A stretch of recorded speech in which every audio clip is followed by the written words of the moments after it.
Desperado na talaga kayo dyan sa Makabayan Black. Pati ba naman pagpapatunay o burden of proof ng akusasyon nyo, ibibigay nyo pa, ipapasa nyo pa kay VP Duterte? Ay my goodness, ganyan kayo kadesperado ngayon, Makabayan Black. O pag-uusapan natin ito maya-mayang konti lamang, mga kotsero. Pero bago natin gawin yan, mga kotsero, ay magsha-shoutout muna tayo sa mga kaibigan natin sa Sendwave. Ayan, kung kayo po ay nasa US, UK, Canada, Italy, France, Spain, Ireland, and Belgium, ay pwede na po ay magpadala ng inyong mga remittances dito po sa Pilipinas sa pamamagitan po ni Sendwave. Ang gagawin nyo lang ay i-download ang Sendwave app. Ayan, download nyo yung Sendwave app. Gawa kayo ng bank account at gawa kayo ng account, Sendwave account. At ilagay nyo inyong bank account details at pwede na po ay magpadala sa GCash sa iba't ibang mga bangko sa Pilipinas at sa iba't ibang mga pawn shops din. At kung gagamitin nyo po ang promo code na Coach Jared sa inyong unang padala, ay makakakuha pa kayo ng karagdagang $20 free credit. Yan, kaya gamitin na po si Sendwave for all of your remittance needs. Okay. Ayan, so pag-usapan natin ito ngayon. Hay, nako. Diyos ko. Basahin natin muna yung balita para masaya. Basahin natin muna yung balita. Ito kasi, ayan ang sinabi ng Arlene Brosas. Sabi niya, confidential funds misuse? ? Brosas insists burden of proof should be on VP Duterte. Kailan pa nangyari yan? Kailan pa nangyari, Arlene Brosas, na yung taong inakusahan nyo, siya rin ang magpapatunay na inosente siya? My goodness. Baliktad kayo, Arlene Brosas. Okay, bakit ba tayo umabot sa punto na to? Konting kwento lang, no? Konting story time. Kahapon po kasi, mga kotsero, nabisto po ang Makabayan Black na wala silang ebidensya ng confidential fund misuse kay VP Sara Duterte.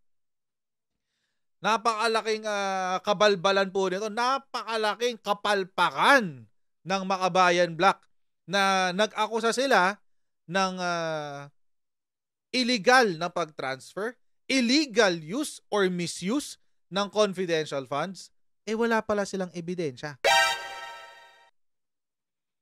Eto, panoorin natin yung video tungkol dyan. Merong balita tungkol dyan. Panoorin natin. Questionable para sa Makabayan Block ang pagkakaroon ng 125 million pesos na halaga ng confidential funds ng tanggapan ni Vice President Sara Duterte noong 2022. Kaya nais ng grupong ungkatin ang detalye sa ginawang paggastos ng tanggapan ng Vice Presidente sa milyong-milyong halaga ng pondong inilabas mula sa Office of the President. Gayunman, aminado ang mga mambabatas ng Makabayan Block na wala silang ebidensya sa ngayon sa akusasyong maling paggamit sa pondo. We have no proof right now. Pero nakita natin yung mga ganong mga may mga questions tayo. Kaya nga gusto nating So, ito pala mga kotsero, hindi pala questionable yung use. May mga questions lang sila. Tapos, dahil may mga tanong sila, in-interpret nila yon as illegal or misuse. Nakakaya kayo. Ulitin nga natin, parang sarap pakinggan na umamin sila sa kapalpakan nila. May mga questions tayo. Maling paggamit sa pondo. We have no proof right now. Paggamit sa We have no proof right now. We have no proof right now. We have no proof right now. We have no proof right now. Pero one for the road. We have no proof right now. Sapa. Paggamit sa pondo. We have no proof right now. Pero nakita natin yung mga ganong mga may mga questions tayo. Kaya nga gusto nating magtanong Kaya nga gusto nating mag-ikat kung ano talaga yung nangyayari dito.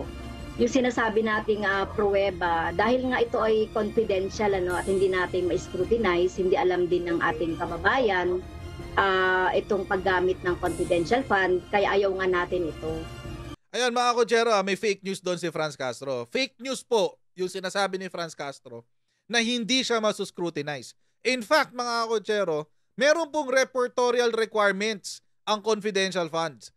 Dine-report po yan sa tatlong grupo sa executive, through the President of the Philippines, at sa legislative, dalawa sa legislative, sa Senate President at saka sa House Speaker. Meron pa silang report na isinusumite every quarter sa COA. So fake news po yung sinasabi ni Franz Castro na yan. Tuloy natin. Giit nila, dapat maipaliwanag ni VP Duterte kung papaano ginastos ang 125 million pesos na pondo. Subalit sa kasalukuyan, wala pang inilalabas na partikular na detalye ang OVP kaugnay ng issue. Kung naipapaliwanag lang talaga ng maayos, no, kung in broad stroke, kung talagang paano nila ginamit ito, ay masasabi natin na talagang ginagamit nila ng maayos. Kaya kaso nga hindi, no, iniiwasan nila. Lalo na ng Office of the Vice President, yung pagpapaliwanag dito. Ang point lang nito, the other way around natin tanungin, bakit kailangang i-confidential kung hindi naman? Bakit, kung pwede namang auditable, bakit hindi gawin yun? Sa pahayag naman ng Department of Budget and Management o DBM, galing ang 125 million pesos na confidential fund allocation mula sa Contingent Fund 2022. Ito ay upang suportahan ang good governance engagements and social services projects ng Office of the Vice President. Rosa Licoz, UNTV News and Rescue. Sino ba may sabi sa inyong auditable, Arlene Brosas? Yung kasi sinabi niya balik ta rin daw yung tanong. Kung pwede naman auditable, bakit kailangan ipasok sa confidential funds? Sino ba may sabi sa inyo na auditable siya?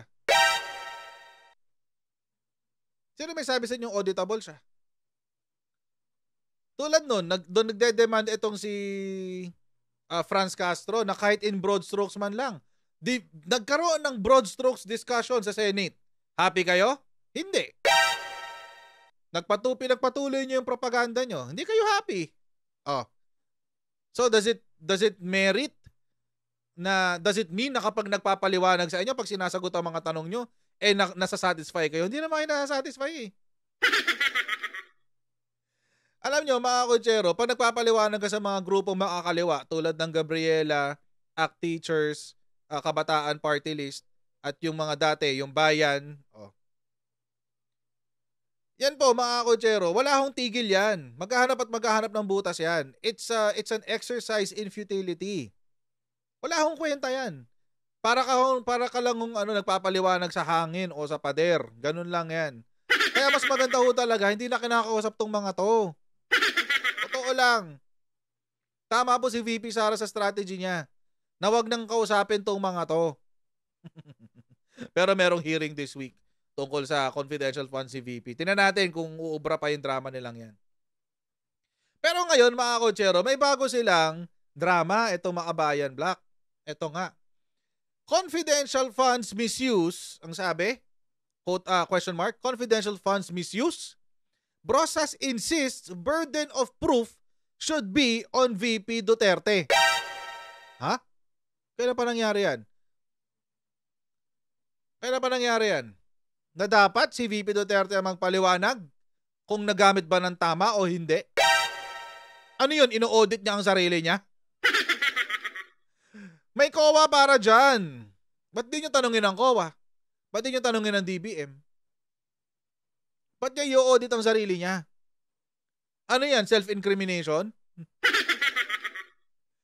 Ang sabi, a day after admitting that they can't prove Vice President Sara Duterte misused 125 million in confidential funds, Gabriela Party List Representative Arlene Brosas said Saturday that the burden of proof should be placed on Duterte's shoulders. Ay, my goodness, tigas talaga ng mukha. Ano po yung burden of proof, mga kotsero, sa mga hindi pa po naiintindihan kung ano yung burden of proof? Ito po yun. Basahin natin to. In every trial, each party is given the chance to present all the pieces of evidence he has in order to establish a fact. So sa Tagalog, kapag kapag nasa korte na tapos may nililitis, ang bawat partido po ay binibigyan ng pagkakataon ipakita lahat ng kanyang ebidensya para makapagpatunay ng isang fact. The burden of proof or the onus probandi is the duty of a party to present all the necessary facts substantiated with credible evidence to prove his or her side of the story. Yun daw nga, burden of proof or onus probandi ay ang responsibilidad ng bawat partido na patunayan kung ano yung totoong nangyari sa pananaw nila. So meron silang kwento, dapat meron silang ebidensya na susuporta doon sa kwento nila. Yun lang po yun. Pero ito po, ang importante sa ilalim.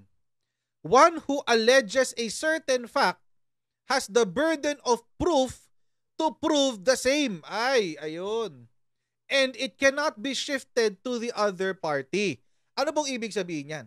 Sa Tagalog, kung sino ang nag-akusa, siya ang merong responsibilidad na patunayan yung kanyang akusasyon. Di ba ho, sa social media, ganyan, ang daming inaakusa, di ba? Ang daming chismis-chismis, etc. etc. So, ikaw nag-akusa, dapat ikaw magpatunay. Ganun ho yan. Yun po yung onus probandi. Kung ikaw yung nag-akusa, ikaw yung magpapatunay at hindi mo pwedeng ipasa doon sa inaakusahan mo na patunayan na mali ka. Yun po yun. Yun po yun. Kaya nga, eto si Arlene Brosas, ang ginagawa po niya dito ay shinishift niya. Tulad na sinabi sa website na to. Shinishift niya sa kabilang partido yung burden of proof o yung responsibilidad na patunayan ang katotohanan.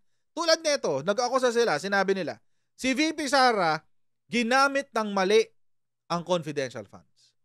Si VP Sara at si Presidente Bongbong Marcos, illegal ang pag-transfer niya sa confidential funds.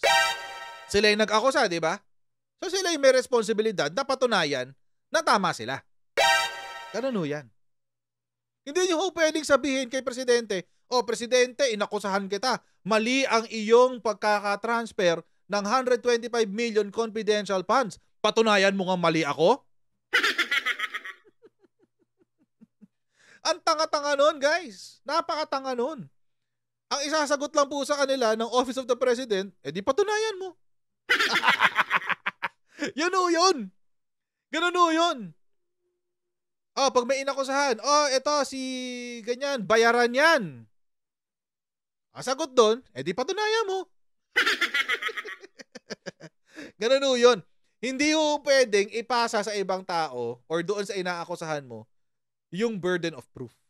Yun po ang ginagawa ngayon dito ni Arlene Brosas. Pinapasa niya kay VP Sara yung burden of proof na patunayan na ginamit niya ng tama yung confidential funds. Mali ho yun. Maski ho sa barangay, hindi tinatanggap yun. Di ba? Pag nagpunta kayong barangay, mayroon kayong nakaaway na kapitbahay.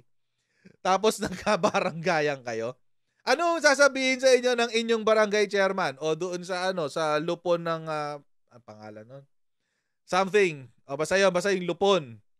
Ano nga sabihin sa inyo? Paano mo nasabi yan? May ebidensya ka ba? Barangay level lang yan, ha? Ito kongreso to. Kamara de Representante to, Arlene Brosas. Tinalo ka pa ng barangay level. Goodness. Diyos ko. Ang sabi, a day after admitting that they can't prove Vice President Sara Duterte misused the 125 million in confidential funds last year, Gabriela Party List Representative Arlene Brosas said Saturday that the burden of proof should be placed on Duterte's shoulders. Sabi, we stand by our assertion that the utilization of 125 million confidential funds of the Office of the Vice President in 2022 is in itself questionable and unauthorized. So, ayun nga. Kung questionable siya at unauthorized, anong basihan nyo? So, patunayan nyo. Kasi kayo yung nagsabi naniniwala pa rin kayo, pinaninindigan nyo siya. Sabi nyo, we stand by our assertion na yung paggamit at pag-transfer ay unauthorized at questionable. Anong ebidensya nyo? Bakit? Anong basihan nyo? Naku, pag nasa law school to, patay to. Tatanungin ka agad ng professor mo, what's your legal basis? Tapos hindi nyo pwedeng isagot kung ano-ano lang. Hindi nyo pwedeng isagot doon na, and I believe, tatayo ka ng 3 oras pag ganon. I believe that the OBP, hindi pwede. Kailangan may legal basis ka. Anong legal basis nyo? Sabi ni Arlene Brosas, ito na yung basis nila. Siguro, ito yung basis nila. We don't know. The 2022 GAA simply did not include any allocation for the OVP for confidential fund. There was no congressional authorization to do so. As to how the 125 million confidential fund was actually spent, the burden of proof squarely falls on Vice President Sara Duterte and not on Makabayan Bloc. Unfortunately, VP Duterte still has not provided a straight answer which will address the concerns of the Filipino people. Alam nyo, ito yung kasinungalingan dito ni Arlene Brosas. Una, totoo ho yan na wala hong provision ng confidential fund sa OVP. But, sinabi na po ng DBM na kinuha po yan sa contingent fund. At ang contingent fund po, mga kotsero, ay ginagamit for new and urgent programs, projects, and activities na hindi na iisama sa inaprubahan na National Expenditure Plan of the previous year. So, legal ho ang pag-transfer. Sinagot na rin ho yan ng DBM, legal ho ang transfer. Pangalawa, sa paggamit po ng 125 million peso confidential fund, kung kayo ay may ebidensya, bakit hindi kayo magpatunay? Bakit kayo kailangan mag-fishing expedition sa mga sasabihin ni VP Sara Duterte para doon kayo kukuha ng ebidensya na ipupukol sa kanya? Alam nyo, napakalaking katangahan nun. Napakalaki yung katangahan nun, mga kotsero. Anong tingin nyo kay VP? Ganun kababa ang IQ niya para hindi mabasa yung discarding ginagawa nyo dito? Hindi ho siya katulad ng mga regular nyong binabatikos. Hindi ho. Kaya ho niya kayong laruin. Kaya din ho niya maipaglaro ng politika. Ang tanong dito, kung kaya nyo ba? Malamang sa malamang, hindi. Bakit to? Kasi mga kotsero, hindi ho niya kailangan sagutin itong tanong na to. Hindi ho. Bakit? Dahil nga po sa sa Joint Circular na sinabi mismo ni Franz Castro. Ito yon 2015. Joint Circular 2015. Merong repertorial requirement. Saan na yun? Audit. Ayan, ito na nga lang. Ina-audit yan. Ayan, guidelines on the grant and liquidation of cash advance and the audit. So, ibig sabihin, na-audit yan ng COA. Na-audit ng COA. That's number 1. Number 2, yung reporting. Saan yung reporting? Ayan, ito, reporting requirements. To strengthen accountability, all head of agencies of NGAs, LGUs, and GOCCs which released CF and or IF shall submit quarterly accomplishment report on the CF and IF which must be duly certified by the head of agency not later than the 15th of the first month of the succeeding quarter. Para sa mga NGAs like VP Sara Duterte, kay Presidente, kay Senate President, at kay House Speaker, magsasubmit siya ng kanyang report. Ngayon, ano pa? Ang Senado, meron ng binuong confidential funds, tawag dito, something, committee, na ang gagawin nila ay i-review nila yung mga ginastos na confidential funds kung tama yung pagkakagastos. So, hindi ito kailangan sagutin ni VP Sara. Sino ang kailangan sumagot nito? O di COA at saka Kamara, saka House of, COA, Kamara, Senate, and Senate. Hanggang doon. Kasi sila yung sinasabitan ng report. So at the end of the day, Arlene Brosas, kayo pa rin ang dapat magpatunay ng aligasyon nyo. Kayo pa rin ang dapat magpatunay ng aligasyon nyo. Huwag nyo kaming daanin sa propaganda. Hindi nyo na makukuha ang taong bayan sa propaganda, Arlene Brosas. Hindi na ho ganun katanga ang mga Pilipino. Hindi na. Kayo na lang ang gumagawang tanga sa Pilipino at hindi nyo na kami mabobola ulit. Tandaan nyo yan. Hindi nyo na kami mabobola ulit. Yan ang para sa inyo. Sabog! Okay, so hanggang dito na lang po muna tayo sa video na ito, mga kotsero. Please don't forget to like, share, and subscribe. At follow nyo rin po ang ating Facebook page for more videos. At I'll see all of you in our next Coach Jarrett Live. Right? So bye everyone! See you next time! Bye!